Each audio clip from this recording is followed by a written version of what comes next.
Welcome to our channel. ఈరోజు మనతో పాటు ఉన్నారు సీనియర్ సైకాలజిస్ట్ అన్నపు సుబ్రహ్మణ్యం గారు. నమస్కారం సుబ్రహ్మణ్యం. నమస్కారం అండి. సుబ్రహ్మణ్యం గారు, మనం సమాజంలో చూస్తే చాలా మటుకు బాగా చదువుకున్న వాళ్ళు, మంచి మంచి జాబ్స్ పొజిషన్లో ఉన్న వాళ్ళు కూడా ఆత్మహత్యలు చేసుకుంటున్నారు. అసలు ఇది కరెక్టేనా? దీనికి కారణాలు ఏమై ఉంటుందంటారు? అవునండి, మీరు చెప్పింది చాలా కరెక్ట్. మనం చూస్తున్నాము పెద్ద పెద్ద పొజిషన్ ఉన్నవాళ్ళు, పెద్ద పెద్ద జాబులు చేస్తున్న వాళ్ళు, బిజినెస్లు చేస్తున్న వాళ్ళు కూడా ఓకే కొన్ని సమస్యలు వచ్చినప్పుడు వాళ్ళు ఆత్మహత్యలు చేసుకుంటారు. ఇది చాలా తప్పండి, కరెక్ట్ కానే కాదు. ఇది మరి ఇలా ఎందుకు జరుగుతుంది అంటే, ఏమవుతుందంటే వీళ్ళందరూ బాగా చదువుకొని మంచి పొజిషన్స్లో ఉన్నప్పుడు వీళ్ళలో ఒక ఈగో బిల్డప్ అవుతుంది. ఎందుకంటే చుట్టూ వాళ్ళంతా పొగుడుతుంటారు కదా, నువ్వు బాగా చదువుకున్నావు, గొప్ప స్థానానికి వచ్చావు, నువ్వు మంచి ఉద్యోగం చేస్తున్నావు, చాలా ఉపయోగపడుతున్నావు, అదే బాగా సంపాదించావు, ఓకే నీ అంత గొప్పవాడు ఎవరు లేరు మన విలేజ్లో, మన ఊర్లో చెప్తుంటారు. చెప్పగలిగిన కూడా నిజంగా నేను అంత గొప్పవాడిని కదా అని చెప్పేసి ఒక అహంకారం బిల్డ్ చేస్తుంది కదా, మన మెదడు బిల్డ్ చేస్తుంది. బిల్డ్ చేసిన తర్వాత ఏమవుతుందంటే, ఇప్పుడు మన నిజ జీవితంలో మనం ఎంత చదువుకున్నా, ఎన్ని డబ్బులున్నా, ఎన్ని ఆస్తులున్నా, ఓకే ఏదో ఒక రోజు మనకి సమస్యలు అనేవి వస్తుంటాయి, ప్రాబ్లమ్స్ వస్తాయి. ఓకే ఈ ప్రాబ్లమ్స్ వచ్చినప్పుడు ఆ ఈగో అనేది ప్రాబ్లం చేస్తుంటారు.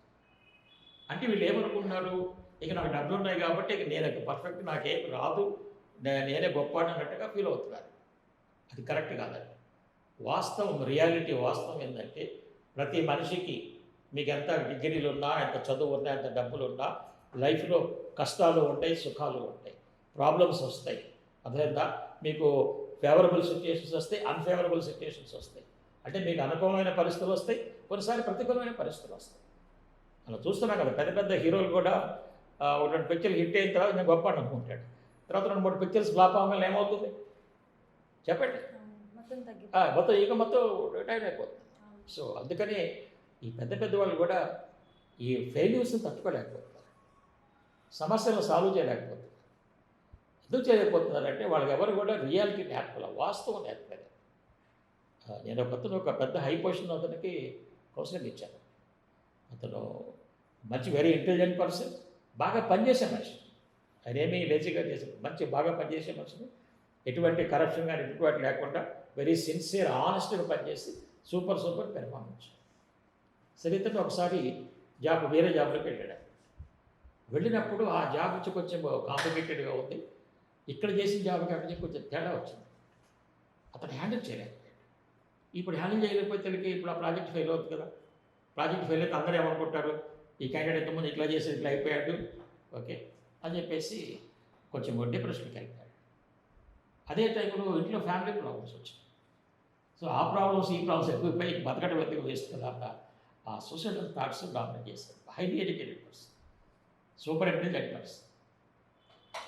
సో అప్పుడు నా దగ్గర కౌన్సిలింగ్ వస్తే మెల్లమెల్లగా ఆయన రియాలిటీలో తీసుకొచ్చి ఓకే ఆ జీవితంలో మన సక్సెస్ జనాలు పొగుడతారు, పొగిడినంత మాత్రం మనం గొప్పవాళ్ళని అనుకోవద్దు. మన అవసరం కోసం మనం చదువుకున్నా, మన అవసరం కోసం మనం పనిచేసాము, వాళ్ళ పొగడ్తలు మనం తీసుకోవద్దు. తీసుకున్నావు అంటే రేపు ఫెయిల్ అయినప్పుడు వాళ్ళు తిడతారనే సంగతి ఆటోమేటిక్గా బ్రెయిన్ క్రియేట్ చేస్తుంది, నువ్వు ప్రాబ్లంలో పడతావు. మనము వాస్తవం జీవితంలో రియాలిటీలో జీవించాలి. అప్స్ ఉంటాయి, డౌన్స్ ఉంటాయి, సక్సెస్ ఉంటుంది, ఫెయిల్యూర్ ఉంటాయి, కష్టాలు ఉంటాయి, సుఖాలు ఉంటాయి.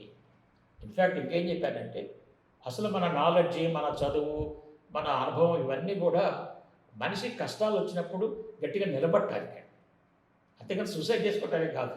అవునా చెప్పండి, మన నాలెడ్జ్ నేను ఉపయోగించాలి, ఒక ప్రాబ్లం వచ్చినప్పుడు సాల్వ్ చేసుకోవడానికి ఉపయోగించాలి.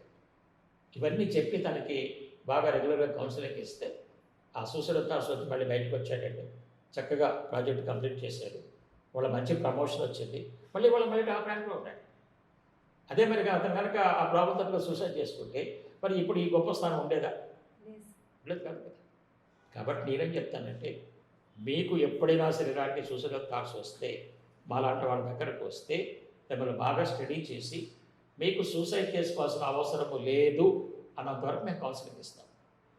ఇంకోటి కూడా ఏం చెప్తున్నానంటే, సూసైడ్ చేసుకున్నందువల్ల ఆ సమస్య పరిష్కారం అవుతుందా చెప్పండి? అవుతా? ఒక స్టూడెంట్ ఫెయిల్ అయ్యాడండి, సూసైడ్ చేసుకున్నాడు, పరీక్ష పాస్ అవుతాడు ఎప్పుడు? అవ్వడు. లేదు ఒక వాళ్ళు లవ్ ఫెయిల్ అయింది, లవ్ ఫెయిల్ సూసైడ్ మాత్రం ఇప్పుడు లవ్ సక్సెస్ అయిందా? అవ్వదు. అవ్వలేదు కదా. ఆ బిజినెస్లో ఫెయిల్ అయ్యారు, సూసైడ్ చేసుకునే బిజినెస్ సక్సెస్ అవుతా? అవ్వదు. కాబట్టి మేమేం చెప్తున్నామంటే ప్రతి సమస్యకు ఒక పరిష్కారం ఉంది. మీకు తెలియకపోతే మాలాంటి వాళ్ళ దగ్గర రండి, మీకు ఆ సమస్యకి పరిష్కారం చూపిస్తాం, దాన్ని ఉపయోగించుకోండి. మళ్ళీ ఆ కష్టంలోంచి ఆ ఫెయిల్యూర్ నుంచి బయటపడండి. సూసైడ్ చేసుకోవాల్సిన అవసరం లేదు.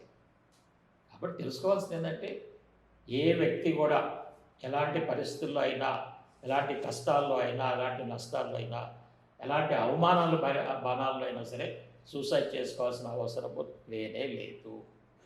మన మెదడే మనకు తెలియకుండా ఈ ఆలోచన విధానం రాంగ్లోకి వెళ్ళి సూసైడ్ చేసుకోమని చెప్పి సూసైడ్ చేపించేస్తుంది, తెలియదండి.